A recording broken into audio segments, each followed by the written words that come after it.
Yo, what's good, man? It's Beezy910 and I'm back with another video. And man, we here with something crazy. I seen this title, and this title alone made me say, I have to watch this video. I have to. So the name of it is Her Friend Shot Her on Her TikTok Live. Now that is crazy. I'm pretty sure she had people on there at the same time. Man, this is crazy. Let's go ahead and get into this video. Make sure y'all like, comment, subscribe. Let me know what's going on. But we're going to watch this video together. Let's go. Calicia's mother says this is the last known video that shows her daughter alive. It shows her making a TikTok dance and appears startled when someone comes into the room. I said, Pinky, you need to go outside and get some air. No, right, I'm good. As long as I got my Wi-Fi and my Netflix. Like, this is the morgue. And I was like, the morgue? They was like, yes, ma'am. They was like, well, we're waiting on your daughter's body to come through. I'm like, whoa. In the digital age, streaming platforms have become a What a way to find out that your daughter is dead. You get a call from the morgue and they say they waiting for your daughter's body to be to arrive. That is crazy. Like, they couldn't orchestrate this any better than that. That is wild. I hate that for the mother. You know, that's crazy. I'm like, whoa. In the digital age, streaming platforms have become a popular means for individuals to capture and share their daily lives with the world. However, what happens when tragedy strikes during one of these live-streamed moments? This was a devastating case for young TikToker Calicia Williams, whose life came to a sudden and untimely end while recording herself dancing.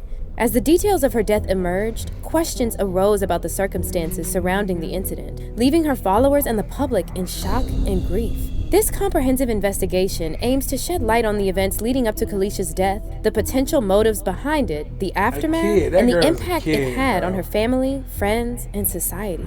Says they're baffled as to why 16-year-old Calicia Williams, or 16. Pinky as they called her, never made it out of the Hyatt Regency alive. They say she was supposed to be at a chaperoned event at an Airbnb, and they believe the isn't the only person responsible for her life being cut short. Calicia Williams was a vibrant and talented 16-year-old girl from Atlanta, Georgia. Born on January 1st, 2004, she was a student at South Atlanta High School and lived with her mom, April Smith, and her stepfather, Romney Savoy. Though little is known about her life and family background, you can tell that she was a well-liked person who enjoyed socializing and living life to the fullest. Her family fondly called her Pinky because of her love for the color pink. It fitted her well. It fitted her very well.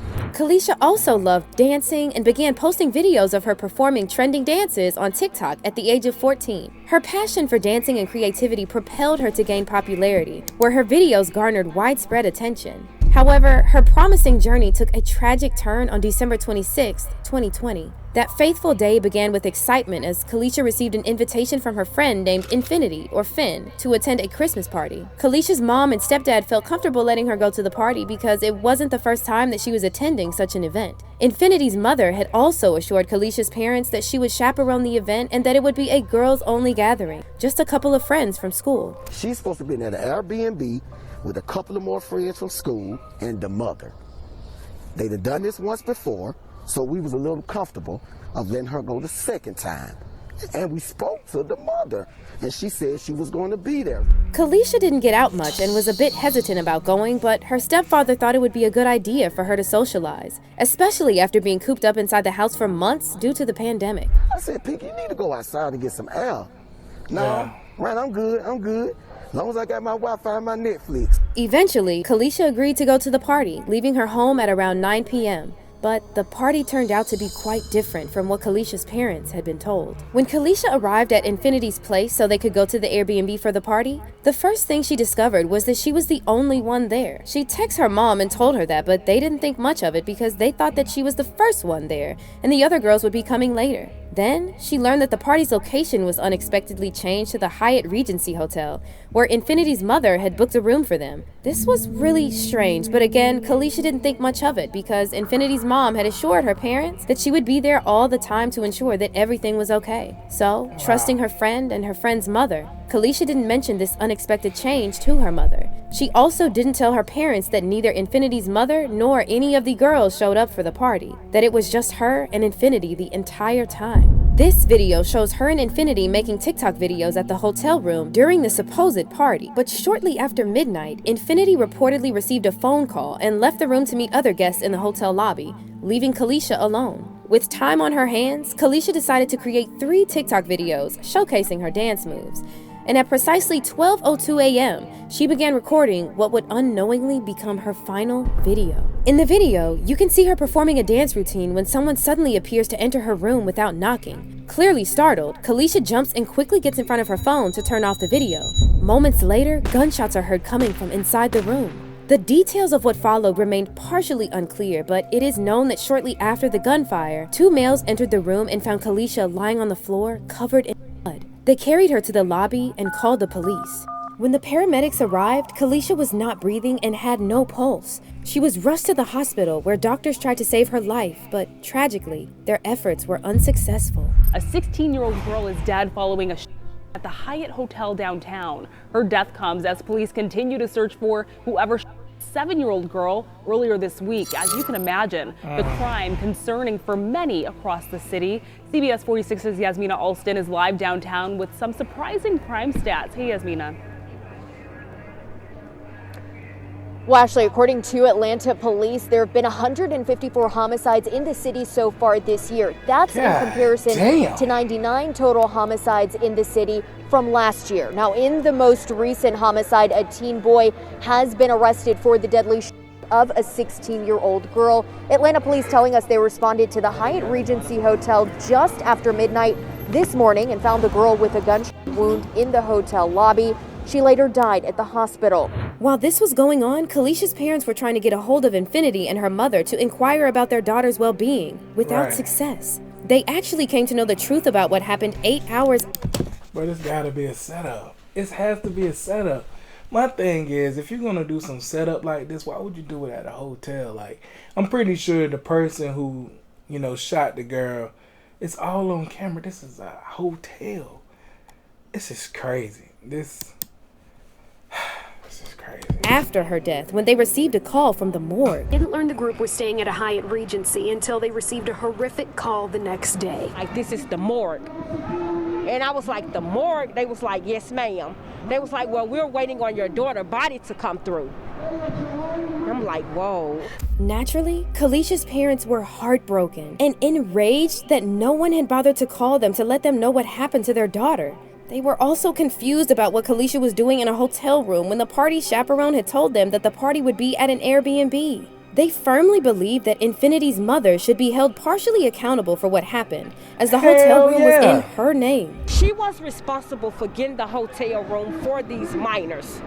The hotel room was in her name, so I feel like she should be held accountable for my daughter's death as well. A woman from South Carolina named Karnataka Starkey, who was staying at the hotel during the incident, later contacted Kalisha's parents and told them about their daughter's harrowing last moments. She said that she recalled hearing people shouting outside and asking in panic, "What hotel we at? What hotel?" I seen 2 guys coming out the elevator with a little girl holding her. One had one leg, one had the other, and they were saying she had been shot. Starkey stayed by Kalisha's side, holding her hand as they anxiously waited for the first responders to arrive. During that stressful time, Starkey recorded a video of the EMTs attempting to resuscitate Kalisha, hoping that it might help later in the case. But the video only left Kalisha's parents with more questions than answers. Kalisha's stepfather said, "The young girl said they moved my daughter's body because of the blood. But when we look at the video from the woman from South Carolina, there was no blood.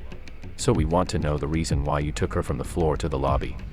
A lot of the details about what happened that night didn't make sense to Kalisha's family. Why was Kalisha the only one present at the so-called party? Why did Infinity's mother fail to tell Kalisha's parents about the change in venue, or that she was not going to be chaperoning? Why were there boys in an all-girls event? Kalisha's family and several friends held protests outside the hotel, demanding answers and asking that everyone involved in their daughter's murder be held accountable.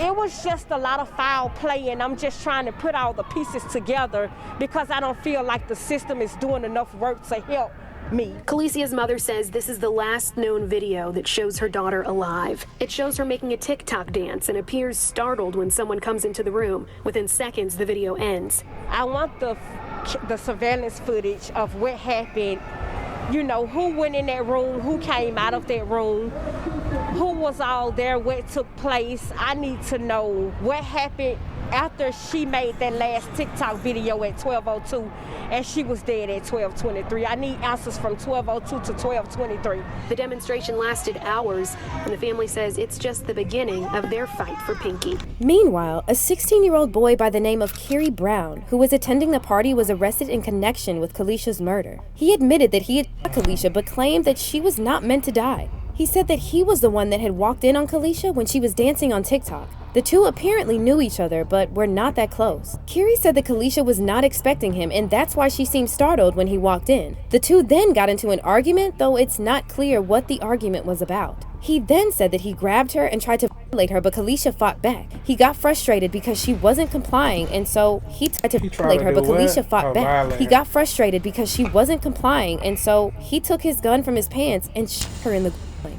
Kerry Brown was charged with multiple felonies, including aggravated assault, reckless conduct, sexual assault, felony murder, and possessing a pistol under legal age. Atlanta police say she and a teenage boy were the only ones inside the room at the time of the shooting. They say the two were acquaintances and could have gotten into an argument. Her parents say something doesn't seem right. She wasn't out in the streets. She don't go nowhere. The teenage boy was arrested. He's facing a sexual assault charge, among others. Now, there's still the question of why Kerry Brown had gone to Kalisha's room in the first place. Where was Infinity when all of this was happening? There has been a lot of speculation around this, but the main is that it was all a setup. One of the theories is that Infinity had set up her friend to be by Kerry Brown. This explains why Kalisha was the only guest in the so-called party and why Infinity left her alone in the hotel room. Another theory is that Kerry Brown convinced Infinity to book a hotel room for Kalisha and tell her that there was a party going on and get Kalisha alone with him so that he could assault her. Infinity had reportedly changed her story 4 times. Initially, she had told Kalisha's mother that her daughter screamed for help for a few minutes until she was unconscious. If that's true, why did Infinity not do anything to help her? Why didn't she call Kalisha's mother to tell her what was going on? But there is still another twist coming. Despite all the serious charges against him and the fact that Kerry Brown had confessed to not only killing Kalisha, but to also violating her, he only served 1 year in juvenile detention before he was released in 2022. Understandably, Kalisha's family was completely outraged by this and demanded that their daughter's killer be sent back to prison. They were furious about how Kalisha's case was handled and felt that the justice system failed Kalisha. The Atlanta police had not even bothered to call them when Kalisha was killed, that they had to get the news from the morgue. They also blamed Infinity's mother for lying about the entire situation from the start, and Hyatt Regency Hotel for failing to investigate the fact that there were unsupervised minors in one of their hotel rooms. A spokesman for the Hyatt Regency Hotel had released a statement after the murder, calling the incident isolated, saying, "We are saddened by the isolated situation that occurred at Hyatt Regency Atlanta early this morning, and our thoughts go out to those who have been affected. The hotel is fully cooperating with local authorities with their investigation, and further questions may be directed to the Atlanta Police Department." Still, Kalisha's parents believe that not enough was done to give their daughter justice and have set up a petition aiming to gather 1,500 signatures so they could get justice for Kalisha. The petition reads in part, "Kalishia's killer is now out on bond walking freely while Kalisha is gone forever. It's not fair at all to her family. Nobody that helped do this should be free. Justice for Kalisha/Pinky. Justice for Pinky. Please do not fail this beautiful baby." So far, the petition has 1,424 signatures. The news of Kalisha's death triggered an outpouring of grief and condolences from her followers, who expressed their sadness and disbelief through comments, messages, and tribute videos on TikTok. Many fans and fellow creators use the platform to share their fondest memories of Kalisha and celebrate her talents as a dancer and influencer. Her life may have been brutally cut off, but her legacy lives on through her TikTok videos, which have remained on the platform. The case of Kalisha Williams serves as a poignant reminder of the potential dangers and vulnerabilities that exist in the digital world. Through this comprehensive investigation, we have gained insight into Kalisha's life, the circumstances surrounding her death, and the aftermath that unfolded. Her story compels us to address the pressing issues of online safety, mental health, and the importance of responsible supervision in youth gatherings. As we remember and honor Kalisha's legacy, we must continue to work towards creating a safer and more compassionate digital society for everyone. That's crazy. That's crazy. I definitely think Affinity Mom should be accountable for this. I don't think any of that would have happened if the mom was there. And I mean, it just sounded like one of the situations was, girl, I say I'm coming, but I'm not gonna be there. Y'all have fun, turn up. You know what I'm saying? One of them friend moms. I'm not gonna say that's exactly what it was, but it seemed like one of them situations where the mom was super friends with her own daughter, and she do stuff like that. She allow the kid to, have too much fun that a kid like that shouldn't be able to have. Too much freedom. You know what I'm saying? And lying to other people, parents, putting their child in harm's way when they bestowing their trust in you that you're gonna be there. That is crazy. That is really crazy to me. You know what I'm saying? That's exactly what it seemed like. Obviously the mother wasn't there. She wasn't there. And it started at supposed to be in the Airbnb, switched it to a hotel.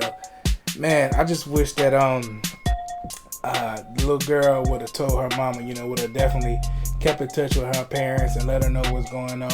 But she had no clue. She had no clue that this was going to happen to her. Of course, she would have never been there if that was the case. So, man, my heart go out to the family. The family of the little girl that was shot by the little boy. And then I really don't feel like justice was served. He was a minor. I understand that. 1 year in juvie, and that's it. Somebody else got to pay. You know what I'm saying? Somebody got to pay. But that's my thoughts. You know what I'm saying? How do you feel? Hop in the comments. Let me know exactly how you feel, man. It's Beezy910.